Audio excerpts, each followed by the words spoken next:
Okay, let's bring in Senator Marco Rubio, the Republican from Florida. Senator, thank you for joining us on a very, very important week. Sir, let's talk a little bit about the process. The picking, the selecting of the nominee to replace Ruth Bader Ginsburg.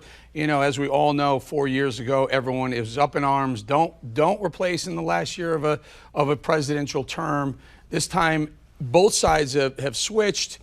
Give us your assessment of what should happen, what we should be seeing going forward. Yeah, I want to take a couple of things right off the table. Number one, there's no legal issue here. There's no constitutional issue here. Okay, the president's allowed to nominate whenever he wants up until the last day of his term, and the Senate is allowed to move on it whenever they want. So this is really a question of practice and what a Senate decides to do. So in 2016, a Democratic president nominated someone, for example, that I was not going to vote for. And in the system, the president has every right to nominate whoever they want. And my argument was, I'm not going to confirm someone for a president who is not even running for re-election, that has no accountability, especially someone that I'm not going to support anyway. And the Senate can decide how not to support a candidate.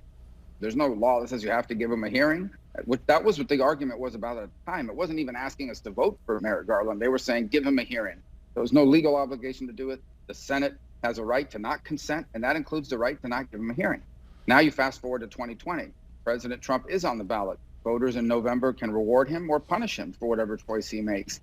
He's probably, the nominee is going to be, and someone that is a strict constructionalist, a conservative that understands the proper role of the Supreme Court. And in that particular case, we can decide to give our consent.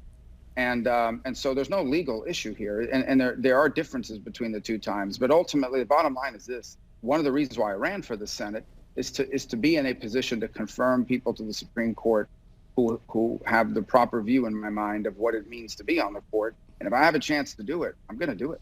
4 years ago, I was, whether or not you like Donald Trump, the candidate or not, or the person or not, pardon me, a conservative needed to vote for Donald Trump for this exact reason. He's already placed two. He's likely going to place the third Supreme Court justice. You give him another term, he might replace a fourth. Stephen Breyer's, getting very old as well. Here's the question. The Democrats have said, if you go ahead and confirm Trump's pick, going forward, if they win the House, if they win the Senate and they win the White House, they want to stack the court. They want to change the rules of the court. No longer 9 Supreme Court justices. They want to make it 11 or 13 or whatever they may end up doing. What are your thoughts on them? Now, granted, they need the filibuster. They need to get that filibuster ruling changed back before Harry Reid days. But what are your thoughts on what they want, the games they want to play if that additional Supreme Court justice gets placed by Trump? I think they're going to try to do it anyway. And they've been saying it for a long time. About 6 months ago, I filed a constitutional amendment that holds the number at 9. Because they've already been talking about it. So in essence, they are threatening to do what they've already threatened to do. And they're threatening to do what they're going to try to do if they take the majority anyways. So in my mind, it's a non-factor, that threat. In fact, I tell people all the time, if Joe Biden is elected president and they take the Senate, this is not just going to be a change in government. It's going to be a radical change in direction, because even though Joe Biden is a long time sort of traditional insider in Washington politics, everybody in his administration, starting with his running mate, all the people he's going to have to appoint are going to be people far left of center. That's where all the energy is in the Democratic Party. That's where all the money's coming from the Democratic Party. That's the direction he'll be pushed. You've already had to see him make accommodations to that, even to get the nomination. So this is not just going to be a change of government. It's going to be a radical change in direction. And I think people need to know that that's what's on the ballot. And if they do that, it will be because it's not in the Constitution that you cannot increase the number of Supreme Court justices. It would seem to be that you could end up down the road years forward with 24, 25, 30, 3 justices. The game would just get uglier and uglier. It would just completely undermine the reason for the Supreme Court. Hopefully the American people understand that. Sir, this week, the Senate investigation panel released a report on Joe Biden's son, Hunter Biden, and his relationship with Burisma. Is there anything you could add to that? Tell our audience what you found. Well, I think that's from Homeland Security, so I haven't had a chance to read through it again. Obviously, they've taken on that task.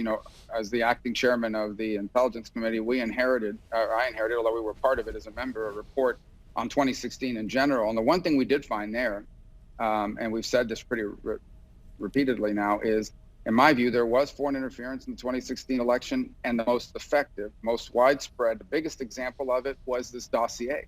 It was a dossier prepared by a foreigner, relying on foreign sources that every intelligence agency told the FBI not to rely on and not to use, and they decided to use it anyway. In essence, the Clinton campaign went out and hired someone to dig up dirt, whether it was true or not, about Donald Trump.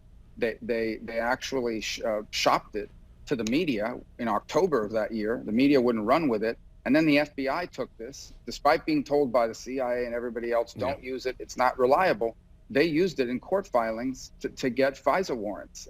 It's an outrage. That can't ever happen again. And that, to me, was the biggest piece of foreign interference in 2016. Senator, I only have about 30 seconds. Some other news this week. One of your fellow GOP senators, the late John McCain's wife, Cindy McCain, has said she's coming out and she's endorsing Joe Biden for president in campaigning form.